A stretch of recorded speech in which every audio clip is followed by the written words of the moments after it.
Hey guys, so I'm just gonna jump into another reading from my book, and I'm just gonna keep it short and sweet.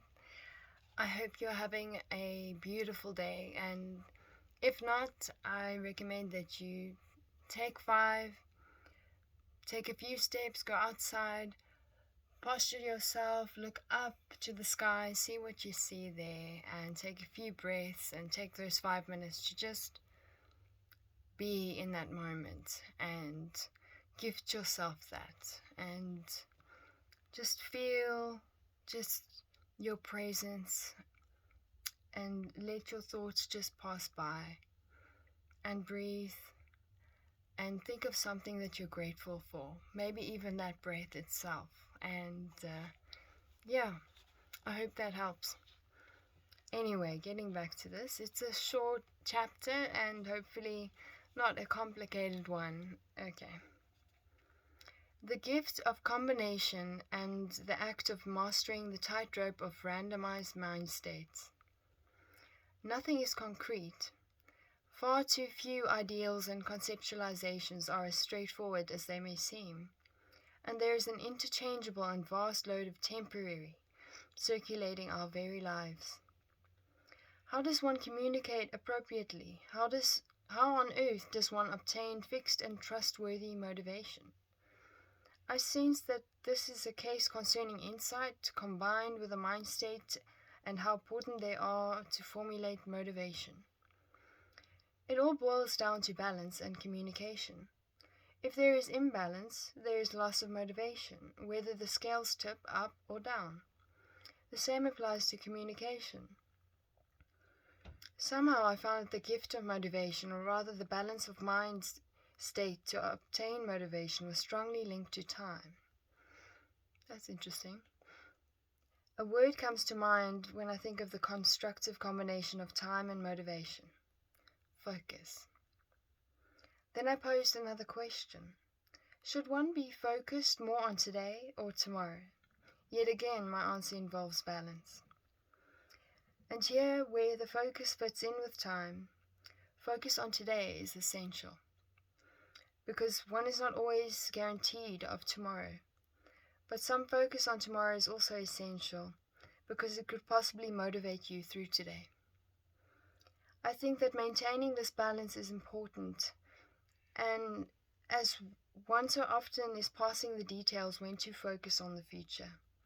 By the same token, one often fails to learn because one is blinded by the disproportionate focus on the past. As a result, I believe that we should be obliged to maintain balance, or the only guarantee will be that we will fall. That was the end of the chapter. But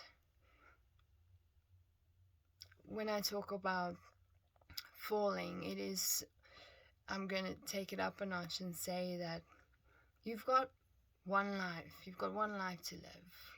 You're born, you live, you die. And it is so important to keep that in mind.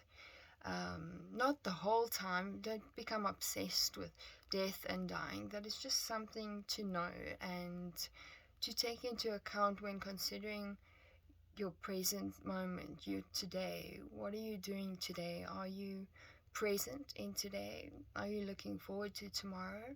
Remember to try not to control tomorrow as if you can actually do that, but you can look forward in terms of aspiring to a better day, or aspiring to be a better version of yourself, or aspiring just to carry on being. And you can practice that here and now. And I think that it's so important to take your mind and hold it and nurture it, and take yourself and hold it and nurture yourself, and just take it all up and combine it into just you being, and you being in this present moment. And there's some sort of beauty and power in that. There's a gratitude that you can allow to flow upon you and clean over you and wash over you. There is a relief that you can gain, or an insight even that you can gain from that moment. Perhaps about yourself, or where you are in life, or that you are alive, and that is a beautiful thing, that you are able to breathe, and that is a gift. And that I just want to say one last thing, is that no matter what you're going through, please consider that giving up is not an option. You got to keep on keeping on. Grab a hold of hope. Try out faith. You know, if you're in a time where you don't know who to talk to, you feel lost, you don't know what to do, I sometimes recommend to people, try praying. And I'm not trying to advocate for any sort of religion or following. I'm just trying to advocate for the act of prayer, and the act of gratefulness, and the act of being present in the moment, and the act of breathing and giving yourself time to embrace love from yourself, from life, and to really draw to be, and to be in the moment, and to withdraw from life some sort of beauty that can put something sustaining into you, that you can take and you can hold on to, that can be hope, and that can be something that's like a torch that can shine into tomorrow, and that you can have a sense that everything is okay, that you are okay, and that everything will be all right, and that you don't have to worry, and that you can just be, and just be you, and feel comfortable in yourself, that you are life, and you are part of something so much greater that is also life, and in everything interweaved, intertwined, there is love, and you have access to that. And I just want to say to you that if nobody has said it to you in a while, or maybe not even today, you are loved, and I'm sending love to you.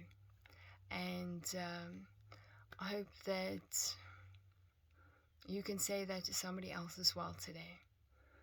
Anyway, have a good one. Cheers.